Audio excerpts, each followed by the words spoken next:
चाहूँ इसे अप और डाउन कर सकता हूँ। तो अभी डाउन है तो मैं आपको दिखाता हूँ अभी। यस, सो फाइनली आप देखिए इसे ध्यान से। सो इस तरह से आप इसे अप करिए। जब लाइव सेशन लेना हो तो आपको बैक स्क्रीन की जरूरत पड़ेगी।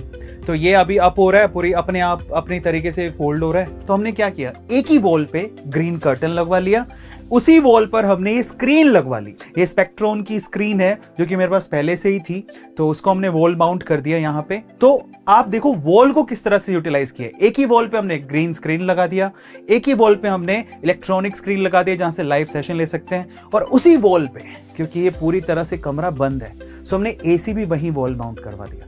सो ये पूरा का पूरा अरेंजमेंट हमने यहां पर किया है। अब आते हैं स्पेशली लाइटिंग, क्योंकि होता क्या है, जब आप ग्रीन स्क्रीन को यूज कर रहे हैं तो आपको लाइटिंग किसी और तरीके की चाहिए। जब आप यहां पर इलेक्ट्रॉनिक स्क्रीन यूज कर रहे हैं तो लाइटिंग किसी और तरीके की चाहिए।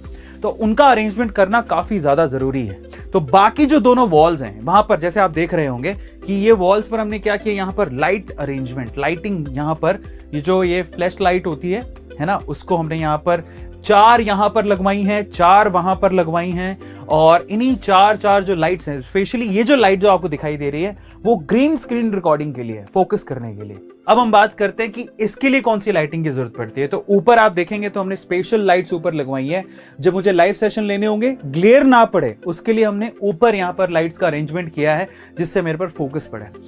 एक और खास चीज मैंने यहां पर लगाई है जिसकी मुझे बहुत ज्यादा जरूरत थी। हुआ कुछ यूं कि देखिए, मुझे सेशन लेने हैं तो यहां पर मुझे एक टेबल चाहिए था। बैठ के लेना चाहूं तो उसका लेवल एडजस्ट हो जाए, खड़े होकर लेना चाहूं तो उसका लेवल एडजस्ट हो जाए। कभी कभार मुझे माउस यूज करना पड़ता है तो यहां से मैं डायरेक्टली, ऊपर स्क्रीन लगा हुआ, वहां से मैं अपने पूरे आउटपुट को एडजस्ट कर सकता हूं, देख सकता हूं। तो ये टेबल मैंने लगवाई है और आप इसे अप भी कर सकते हैं। इजीली ये अप हो जाती है, इस हाइट तक जाती है। तो देखिए, मैं आराम से बैठ के सेशन ले सकता हूं, खड़े होकर सेशन ले सकता हूं। मैं अपने आउटपुट को यहां पे माउस से कंट्रोल कर सकता हूं। ये सारी चीजें मैंने यहां पर एडजस्ट कर ली।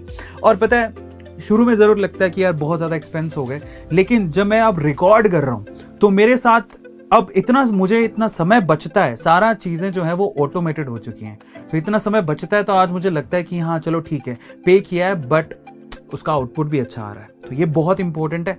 तो आप जब भी स्टूडियो बनवाएं तो आप इन सब चीजों का ध्यान रखें। अब मैं दिखाता हूं आपको वॉल ऑफ फेम। मैं चाहता था कि मेरे स्टूडियो में वॉल ऑफ फेम हो। आपको पता होगा कि हमने एक डायमंड प्ले बटन जो कि ऑफिस में देखी थी, उसके अलावा 3 गोल्डन प्ले बटन और 9 सिल्वर प्ले बटन हम लोग जीत चुके हैं। तो ये है वॉल ऑफ फेम, जहां पर हमने 3 गोल्डन प्ले बटन और 8 सिल्वर प्ले बटन लगाई है जो आपको दिख रही होंगी।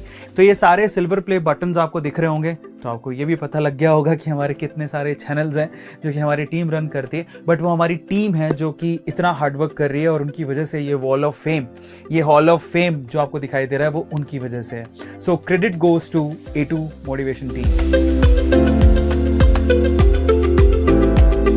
फाइनली स्क्रिप्ट के पॉइंट ऑफ व्यू से मैं आपको एक और चीज दिखाता हूं जो मैंने यहां पर इस स्टूडियो में लगवाई है। प्रॉम्प्टर है, यहां से स्क्रिप्ट दिखती है जो कि आप सीधे सीधे पढ़ सकते हो। और ये बेसिकली ये पूरा जो प्रॉम्प्टर है जिसमें स्क्रिप्ट है, अप डाउन करने के लिए रिमोट भी होता है। आप रिमोट के थ्रू से कंट्रोल भी कर सकते हो अपनी स्क्रिप्ट को जितना आपने पढ़ा है। तो इस तरह से प्रॉम्प्टर भी मैंने लगवा लिया।